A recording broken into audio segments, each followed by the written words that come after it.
sliceofscifi.com.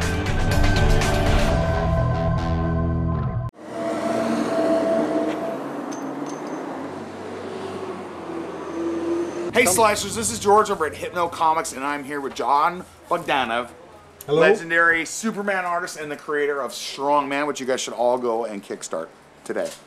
Yes, please do. Yes, kickstart it. Yes. So we're going to sign some books and have some fun, talk with some fans, our regulars here. Look at them all waiting to meet them, so let's get this party started. Nice to meet you too. Sure. Signature only, or do you, or dedication? Just signature. Just signature, you bet.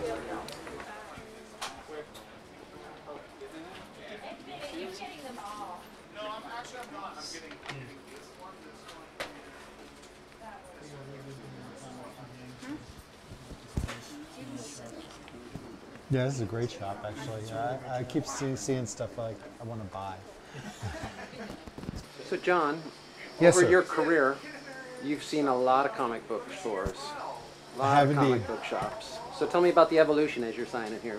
The evolution of comic book shops? Yeah, what have you seen come, go? I mean, there's the stereotypical old dusty, crappy... I mean, when I was a kid, of course, I got my comic books off the spinner rack at the 7-Eleven.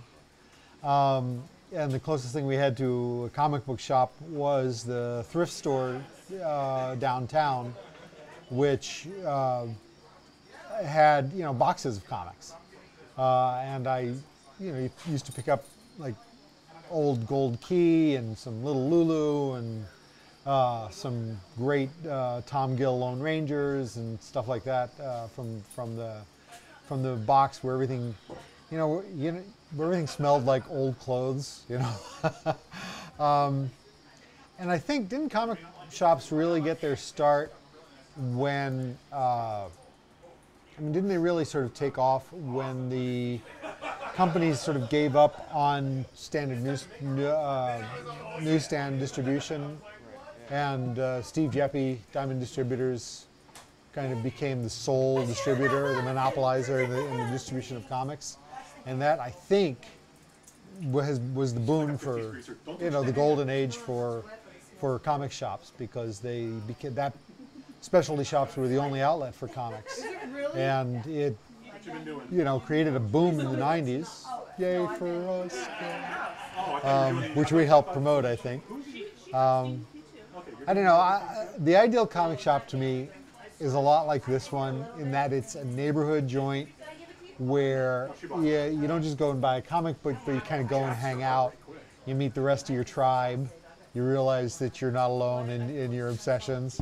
You know what I mean?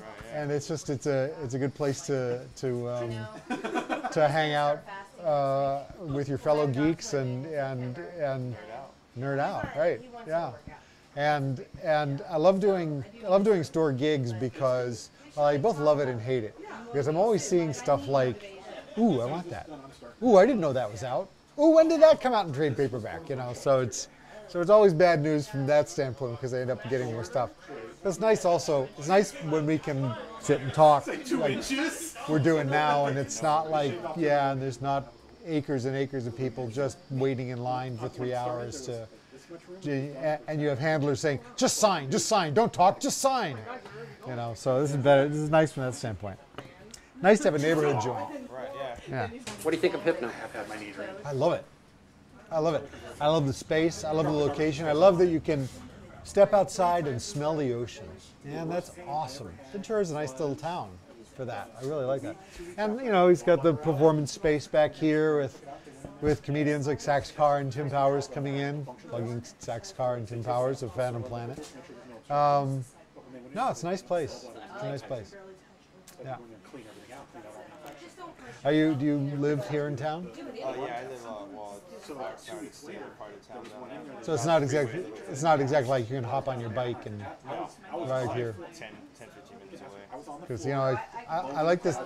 I like the kind of store where you can hop on your Stingray bike, you know, and just Head over there. Yep. That's right. There was one in town. They moved. Make business. Yeah. sad to see him go.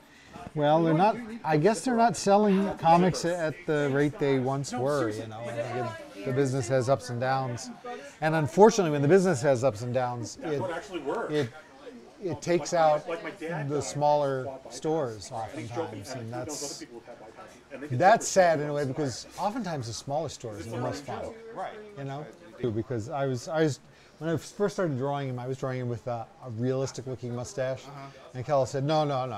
More mustache. More testosterone in that mustache. That mustache has to be off the hook." And it turns out he's right. People on the internet are just drawing this character like crazy. It's his S, man. It's his S. Yeah. It is. Right, yeah. It's also, I like it because when I'm drawing him, it's an expressive tool. You know, so you can you sort of convey his mood with his mustache, whether he's happy or serious or whatever. He smiles real well with it. So it's turned out to be just a real good thing from just a drawing standpoint. It's been a real good design characteristic. So we like it. Yep. The mustache is back. Well, everybody in baseball has a beard, so just bring back the mustache. That's right. That's right. Notice they have more beards though the later into the season you go.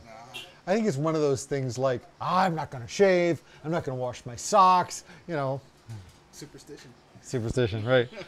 Sure, it's not steroids. Starting to kick Oh, really? Yeah, the steroids are kicking in. Yeah, it happens overnight. Happens overnight. You bet. And tell me about the strongman over here. Sure. I'm interested. Maybe one of those guys. So he's a 1920s circus athlete who doubles as a pulp hero, kind of in the vein of like Doc Savage. And he's got a crew of San Diego? lovable circus freaks. I don't know if I'm sideshow gonna read freaks, after, who are like a proto X-Men. The way we got And they travel around and they stand up for the meek and I can't. get It's his not a scrapes guarantee.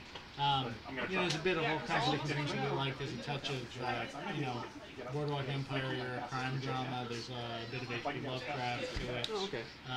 It's of course a wrinkle of Superman as well. But See, I worked it out. based somewhat on the streets of actual circus strongmen of the period, could do some pretty unbelievable stuff. You know how Superman is vulnerable to magic? Yeah. Strongman is a little bit like the opposite of that. His normal everyday super deeds are basically the same super deeds that were done by literal real life vintage strongmen back in the day. So, you know, Like Louis Cyr and yeah, Louis Cyr, Eugene Sandow, Mighty Atom. These are guys that could, lift 16 men on a railroad car on their back, or stop an airplane from taking off just by the strength of their backs. Some things which seem scientifically impossible, but which were documented back then. So he's tough. He's strong when it comes to like gangsters and crime and stuff like that. But he, in a sort of a twist, he's actually more powerful against magic, because his power is from it's from his life force. It's from his chi.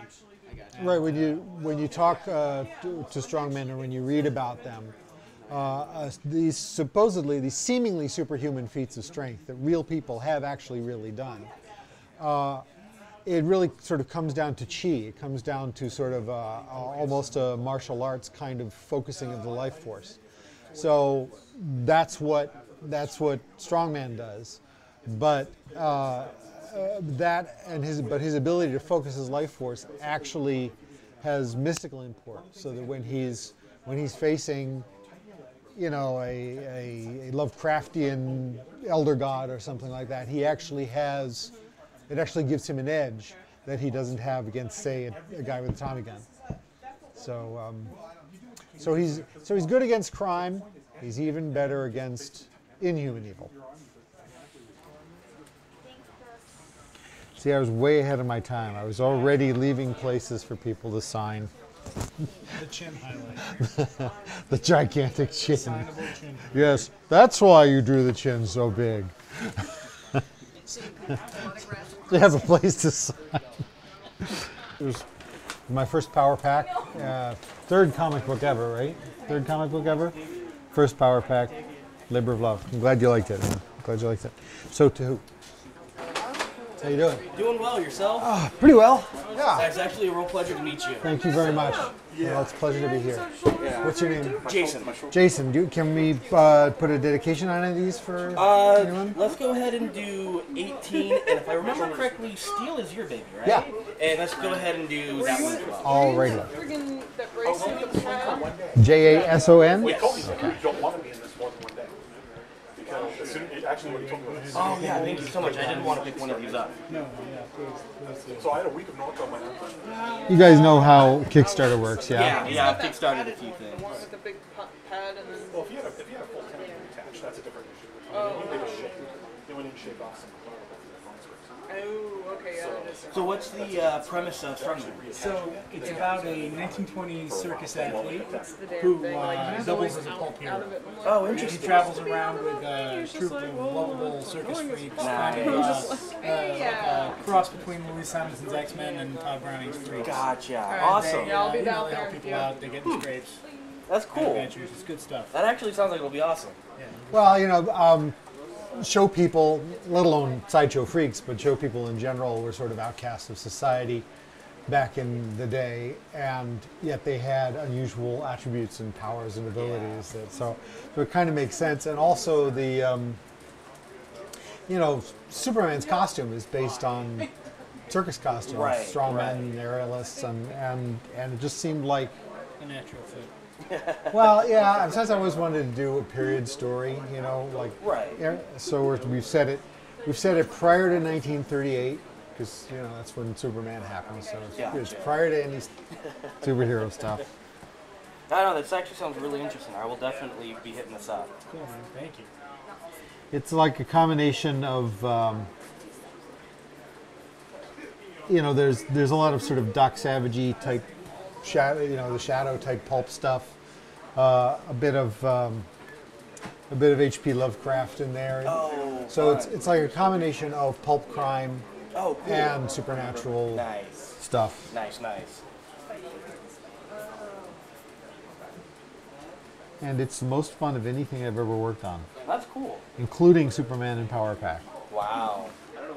So I've had some good. I've worked on some good stuff. I've had some real fun, but this is the most fun. And my mom used to actually read comics to me instead of like books for bedtime stories. And I like your I mom.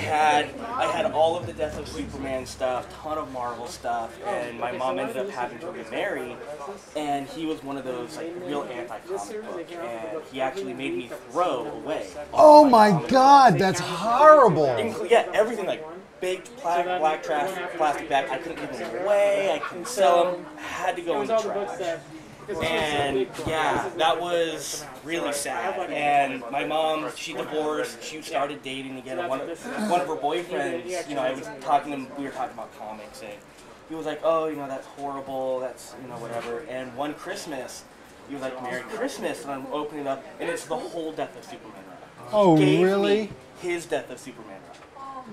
Oh, wow, that's Yeah. cool. And so this, Usually, because a lot of people have those stories of, oh, I went away and my, you know, mom threw the whole throughout my Spider-Man #1 or whatever, and a lot of people have those stories of like losing their collections, but no one ever gets it back. That's awesome. And this Death of Superman actually has so much meaning to me because of that. That it was like, you know, he gave up his own collection for me, and that's why it's like meeting you today and being able to do this is just, I'm just like a, you know, 6-year-old girl type of thing. Like, Well, that is really cool. That's a great story. thank you for so sharing much. that. I appreciate it very much. For this in my collection, I couldn't find it. I ended up finding it in my garage, and then I saw that you weren't credited on the front. And I'm like, so I put it back, and then I come back later. I'm like, oh, he did the little. So you bio just thing. remembered that I did that? Yeah. Oh, wow. Yeah, it's kind of a little overcolored, isn't it? And there's also a lot of, you know, I didn't do borders in black originally. It looks like a comic book to me, so I'm happy. But, you know, it's okay. It's all right. I love the character. I think Granny Goodness is one of the coolest villains ever. Definitely a unique character. I like to imagine it's like Roz's mom, you know. Oh, God. You Yeah, know, that's a good way. Jack Kirby's mother-in-law or something like that. Nice. I just, when you look at this face, don't you just get the feeling like this woman was somewhere in Jack's life? You know? Anyway, one of the great characters. All right. Well, this is the first ever I've signed of this one. Really? Yeah. You got a lot of black and silver. Yeah, I've never seen it. So, let's see. I could do it like right here, maybe? Sure. All right, sure. You gonna put First Sig on there? Yeah, let's do that. Sweet. So are you guys just gonna self-publish this yourself, or you have a company? We're gonna publish it ourselves, digitally and physically. So there'll be like 150. It's 150 pages of content. Oh wow! So it's 6 stories. so it's like Big collection. 6 stories. Okay. And they'll be like individual episodes, but they'll be gathered together, and they'll be We get digital PDF for $15. simultaneously in Spanish and English. And then we're doing large size soft cover, 8 by 11 rather than standard comic book format. We're also doing that in 2 languages. We need like 4,000 people worldwide to get the soft cover, and then we'll be good to go. So please tell your friends. All right. Yeah, definitely. Go on Facebook, whatever you got to do. Yeah, definitely check it out. Appreciate it. How hard is it for a comic to sell 4,000, right? It can happen, right? I'm happy to. Ooh, wow! This is one I don't sign very often either. It's not the very first copy, but Well, I had to get something Marvel because I'm a big Marvel. I totally want to do more Hulk. Because there's a lot in this job that I really like, and there's some stuff that I would do differently, but there's also I just want to do more of this, you know? Actually, if you did this guy right here, I would like have a heart attack. I would love to do Spider-Man, but I would totally like get back to, you're too young, but back in the 70s, Gil Kane was penciling it, and John Romita was inking it, and Tony Mortallero was doing backgrounds, and it was sort of that whole period of the death of Gwen Stacy and stuff. Mm-hmm. Those comics are amazing if you ever get to see them. I have Amazing Spider-Man 121 at home. There's, I mean, I've always loved Spider-Man, but there's no run in Spider-Man where you get the dizzy feeling of vertigo of swinging on spiderweb like that particular run of it. It was I think Gil Kane's best work of his career, and it was like a combination of the greatest talents conceivable for that particular property, you know. Hello. Hey, how you doing? I wanted to say, thanks for a great childhood. Oh, thank you. Wow. I knew for a long time. It's not like I put you through college, man. Yeah. It was a great memory. Superman I knew for a long it. time, and Thank that's you. all I picked up for a long time. Thank you very much. He's a bit smaller. If your last name is Kent, how can you not name your son Clark? Well, his last name isn't Kent. His middle name's Kent. His last name's Kelleher, but it's still Clark and Kent. That's very cool. You know, wasting that whole period in science class in 7th grade really paid off. I do like the coloring on this one, though.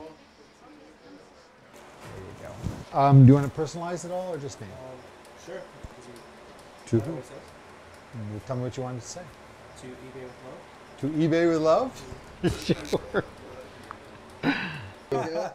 Sure. She doesn't suit the whole frills and dress kind of thing. She wants to embrace her fuzzier nature. We like her. Awesome. She's our Wolverine. Yeah, full 15-year-old. Yeah. Yeah, man, we're redeeming the mustache. It's a manly mustache. It's a manly mustache. Or a manly hero. I think it's the mustache, man. I think they like drawing the mustache. It's the one below the one on top.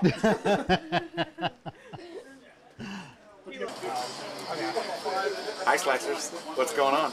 Comic book goodness. That's what's happening. Yeah. First appearance of Psylocke. Look at that. Woot! Yeah. I like it. I saw it. I was like, I better pick it up before somebody else does. I'll give it a home in my collection. Not bad. Strongman. Kickstart I don't know. Strongman. Kickstart.